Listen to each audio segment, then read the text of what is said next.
നമസ്കാരം, മലയാളി വാർത്തയിലേക്ക് സ്വാഗതം. കസാക്കിസ്ഥാനിൽ അസർബൈജാൻ എയർലൈൻസ് വിമാനം തകർന്നു വീണ് 38ഓളം പേർ മരിച്ച സംഭവം അത് വളരെയധികം ലോകം നടുങ്ങിയ ഒരു സംഭവമാണ്. ഇപ്പോൾ ഇതാ ഈ ഒരു അപകടത്തിന് പിന്നിൽ മറ്റെന്തെങ്കിലും കാരണങ്ങളുണ്ടോ എന്ന ചില ദുരൂഹതകൾ ശക്തമാകുകയാണ്. റഷ്യയുടെ മിസൈലുകളാണ് ഇത്തരത്തിൽ ഈ വിമാനത്തെ അപകടപ്പെടുത്തിയതെന്ന സംശയം നിലവിൽ ശക്തമാകുന്നു. കസാക്കിസ്ഥാനിലെ അഗാത്തൌവിനടുത്ത് തകർന്നു വീണ അസർബൈജാൻ എയർലൈൻസ് വിമാനത്തിലേക്ക് റഷ്യയുടെ ഉപരിതല മിസൈലോ വിമാനവേദ മിസൈലോ അബദ്ധത്തിൽ ഇടിച്ചിരിക്കാം എന്ന സൂചനകൾ പുറത്തു വരുന്നുണ്ട്. ഇത് സംബന്ധിച്ച ദൃശ്യങ്ങളും പുറത്തു വരുന്നുണ്ട്. ബാക്കുവിൽ നിന്ന് റഷ്യയിലെ ഗ്രോസ്നിയയിലേക്കുള്ള യാത്രാ മധ്യേയാണ് അസർബൈജാൻ വിമാനം നിയന്ത്രണം നഷ്ടപ്പെട്ട് അക്തൌവിൽ തകർന്നത്. വിമാനത്തിന്റെ പുറംഭാഗത്ത് കണ്ട ദ്വാരം, അതുപോലെ തന്നെ വാൽഭാഗത്തെ അടയാളങ്ങൾ ഇവയെല്ലാം വളരെ ദുരൂഹമാണ്.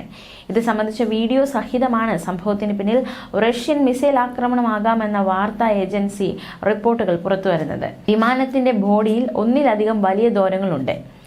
മാത്രമല്ല ഇതെല്ലാം വലിയ വീതിയുള്ള ദ്വാരങ്ങളാണ് എന്നാണ് വിദഗ്ധർ കണ്ടെത്തിയിരിക്കുന്നത്. വിമാനത്തിന്റെ ബ്ലാക്ക് ബോക്സ് കണ്ടെടുത്തു. അന്വേഷണത്തിന്റെ ഭാഗമായി വോയിസ് റെക്കോർഡുകളിൽ നിന്നുമുള്ള വിവരങ്ങൾ പരിശോധിക്കും. അതേസമയം അസർബൈജാൻ എയർലൈൻസ് വിമാനം യുക്രൈൻ ഡ്രോൺ ആക്രമണം ശക്തമായ പ്രദേശത്തേക്കാണ് പോയിരുന്നത് എന്ന റിപ്പോർട്ടുകളും വളരെ നിർണായകമായി മാറുകയാണ്.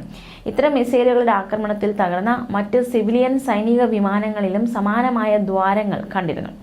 ഗ്രോസ്നിയയെ യുക്രൈൻ ഡ്രോണുകൾ ഏതാനും ആഴ്ചകൾക്ക് മുമ്പാണ് ആക്രമിച്ചത്.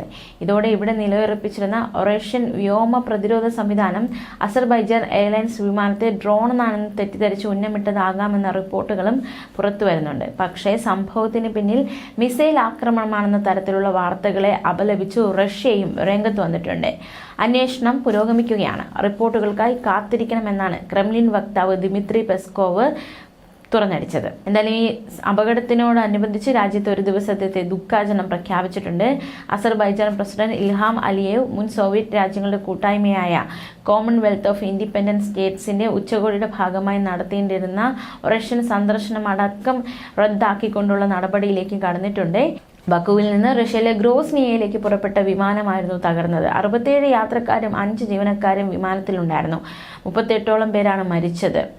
29ഓളം പേരെ രക്ഷപ്പെടുത്തിയിട്ടുണ്ട്. വിമാനത്തിൽ പക്ഷിക്കൂട്ടം ഇടിച്ചതായിരിക്കാം അപകടത്തിലേക്ക് നയിച്ചതെന്നായിരുന്നു പ്രാഥമിക നിഗമനം. വിമാനം തകർന്നതിന് പിന്നാലെ തന്നെ രക്ഷാപ്രവർത്തനം ശക്തമാക്കിയിരുന്നു. അഗ്നിശമന സേന സ്ഥലത്തെത്തി തീ നിയന്ത്രണ വിധേയമാക്കിയിരുന്നു. പരിക്കേറ്റവരെ അടക്കം ആശുപത്രിയിലേക്ക് മാറ്റിയിരുന്നു. എന്നാൽ ഈ അപകടമുണ്ടായപ്പോൾ എങ്ങനെ അപകടം സംഭവിച്ചു എന്നതിനെ കുറിച്ചൊരു ദുരൂഹത ഉണ്ടായിരുന്നു. ഇപ്പോൾ ഇതാ വീണ്ടും ചില സംശയങ്ങൾ ശക്തമാവുന്നു. എന്തായാലും ഔദ്യോഗികമായിട്ടുള്ള വിവരങ്ങൾ വരും. ന്യൂസ് ഡെസ്ക്, മലയാളി വാർത്ത.